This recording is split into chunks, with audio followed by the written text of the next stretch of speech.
Les monstres qu'on voit apparaître dans les histoires sont d'abord des monstres intéressants, cool, qui vont donner une bonne histoire, mais c'est aussi des symboles pour quelque chose d'autre à chaque fois. Je m'appelle Vincent Mondiaux, j'écris des livres pour les adolescents depuis une dizaine d'années, principalement des livres avec des monstres, et je travaille en parallèle comme réceptionniste de nuit dans un hôtel, ce qui permet de trouver justement des idées pour mes livres avec des monstres.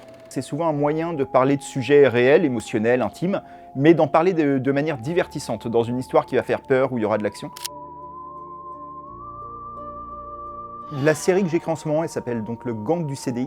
Elle met en scène 4 personnages principaux qui se réunissent au CDI de leur collège.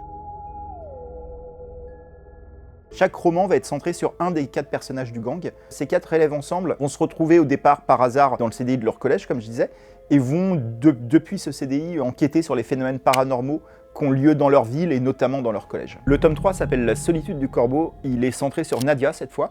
Et en fait, on va suivre l'enquête du gang du CDI autour d'une horde de corbeaux qui va déferler sur le collège et enlever un élève en fait. Et donc ils vont essayer de le retrouver, de comprendre ce qui est arrivé à cet élève-là.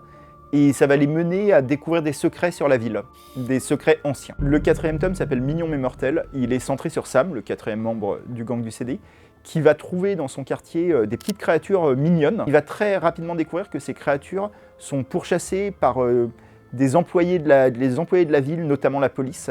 Et il se trouve que dans son quartier, Sam a lui aussi des problèmes avec la police, comme tous les habitants du quartier. Donc ça va mettre en scène cette opposition-là. J'ai été très inspiré par mes propres lectures de moi quand j'avais l'âge de mes lecteurs aujourd'hui. Il y avait toute une tradition comme ça, au milieu des années 90, de livres d'horreur pour enfants. J'avais envie de rajouter ma branche à cet arbre-là, cet arbre artistique-là.